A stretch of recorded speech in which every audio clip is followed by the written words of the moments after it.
파킨슨이나 파킨슨 증후군은 일반인뿐만 아니라 전문가인 의사분들도 판단을 하기가 쉽지 않은 그런 케이스들이 꽤 있는데요. 이 파킨슨 증후군이 가진 좀 더 독특한 증상이 뭐가 있는지를 아시는 게 중요하다고 생각이 듭니다.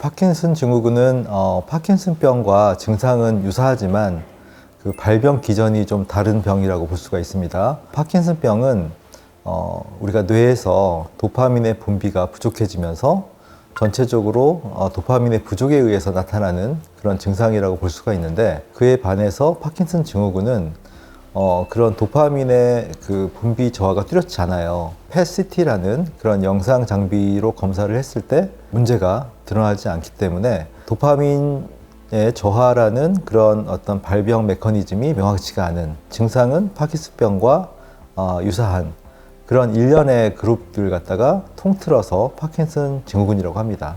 보통 일반적으로 증후군이라는 그런 병명 자체가 원인이 불명확한데 증상이 전반적으로 어떤 특정한 유형에 해당이 될 때, 그럴 때 이제 우리가 증후군이라는 표현을 쓰는데요. 파킨슨 증후군도 마찬가지로 그런 의미를 가지고 있습니다.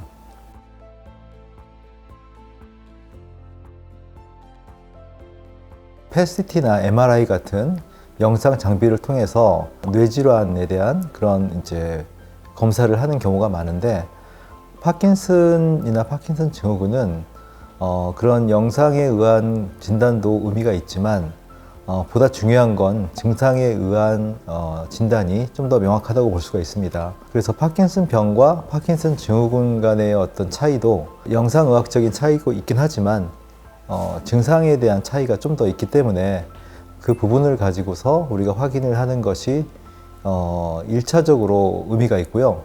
하지만 이제 좀 더 명확하게 하기 위해서는 말씀드린 것처럼 펫CT에서 도파민의 분비 저하가 있느냐 없느냐 이거를 보고서 파킨슨병과 파킨슨 증후군을 나누는 것이 1차적이라고 볼 수가 있겠습니다.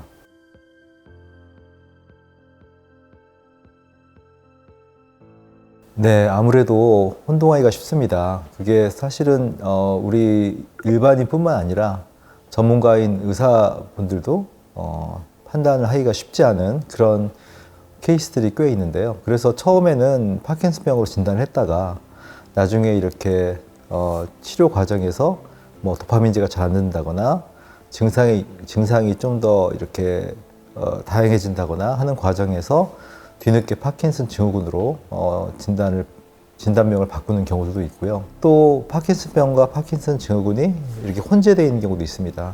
완벽하게 나누지 않고 같이 섞여 있는 경우도 있기 때문에 사실 혼동되기가 쉬운데, 기본적으로 증상의 차이가 좀 있기 때문에 이 파킨슨 증후군이 가진 좀 더 독특한 증상이 뭐가 있는지를 아시는 게 중요하다고 생각이 듭니다.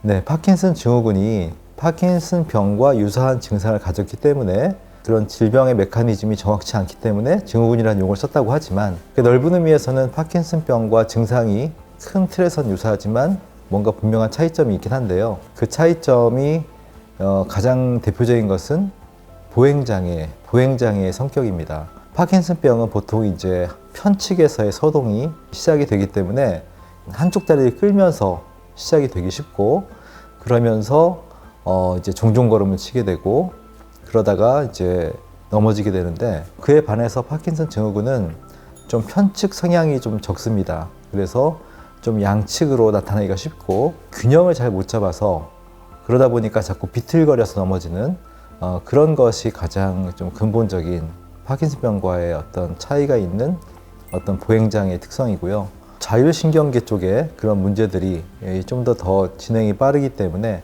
주로 이제 자율신경 쪽에 영향을 많이 받는 그 소변 쪽에서의 장애가 우리가 배뇨장애라고 하는데, 뭐 너무 급박뇨랄지 실뇨랄지 또는 뭐 소변이 잘 안 나오는 그런 종합적인 그런 배뇨장애가 생기기가 쉽고요. 말이 좀 더 어눌해지고 연화장애 이런 것들이 좀 더 잘 생기기가 쉽습니다.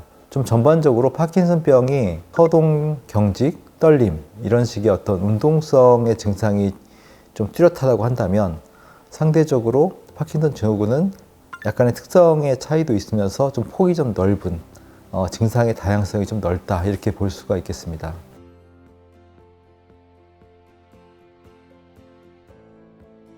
파킨슨 증후군이 평균적으로 파킨슨 병에 비해서 악화속도가 빠른 것은 사실입니다. 그에 대해서는 몇 가지 이유를 들 수가 있는데요. 첫 번째는 파킨슨 병에 비해서 약이 좀 적절치가 않다는 것입니다. 파킨슨 병은 도파민제라는 좀 강력한 약이 있거든요. 우리가 당뇨에서 우리가 인슐린이 부족할 때 인슐린을 채우듯이 부족한 도파민을 채울 수 있는 그런 도파민제가 있단 말이죠. 이런 것들이 사람에 따라서 잘 들을 수가 있어요. 이런 가능성이 있는데 반해서 파킨슨 증후군은 그런 도파민의 부족이랄지 이런 어떤 병리적인 어떤 기전이 명확하지가 않기 때문에 거기에 해당하는 약이 좀 만들어지기가 어렵습니다.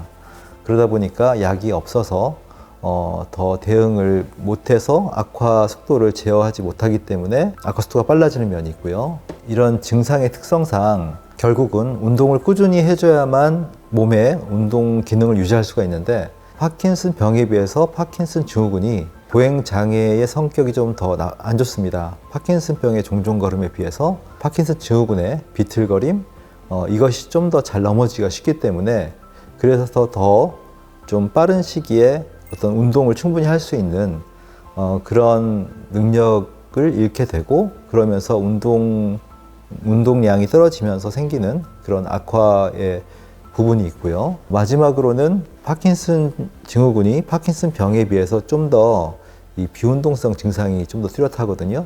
그러니까 자율신경계 증상을 바탕으로 한 비운동성 증상이 사실 이거는 파킨슨 병이든 파킨슨 증후군이든 이 비운동성 증상이 심할수록 이 악화가 빨라집니다. 대표적으로 수면장애, 그 다음에 어떤 식사, 소화장애, 식욕에 대한 식욕저하, 연화장애, 변비, 배뇨장애 이런 것들이 이 전반적인 삶의 질을 떨어뜨리면서 아무래도 잠을 못 자고 식사를 잘 못하고 변을 잘 못 보고 하면은 그 어떤 병이라도 악화가 되기 쉽거든요. 그런데 파킨슨의 경우는 이 비운동성 증상에 의해서 악화가 더 빨라지기가 쉽습니다. 그런데 이 파킨슨 증후군이 파킨슨 병에 비해서 이런 비운동성 증상이 더 크다 보니까 아무래도 악화 속도가 더 빨라질 수밖에 없겠죠. 지금 말씀드린 이 세 가지 이유에 의해서 일반적으로 파킨슨 증후군이 파킨슨 병보다 좀 악화 속도가 빠를 수 있다. 이렇게 얘기를 할 수가 있는데요. 본인이 파킨슨 증후군으로 진단을 받았다고 해서 무조건 나는 악화 속도가 빠를 것이다 라고 단정을 하는 것은 좀 좋지 않다고 봅니다. 왜냐하면 평균적으로 파킨슨 병에 비해서 악화 속도가 빠른 건 맞지만 개인적인 차이는 큽니다. 그래서 어떤 분들은 우리가 초반에 잘 대응을 하고 적절하게 관리를 하면은 또 악화 속도가 그렇게 잘 제어가 돼서 진행이 빠르지 않게 갈 가능성도 크고요. 그렇기 때문에 실제로 저희가 착한 파킨슨병 만들기라는 것이 중요하다고 말씀을 드렸는데 파킨슨 증후군에서도 충분히 이런 악화 속도를 완화하고 조절할 수 있는 그런 착한 파킨슨 증후군 만들기가 가능하다고 저는 생각합니다. 그렇기 때문에 너무나 파킨슨 증후군에 대해서 두려워하거나 절망하시지 않았으면 합니다.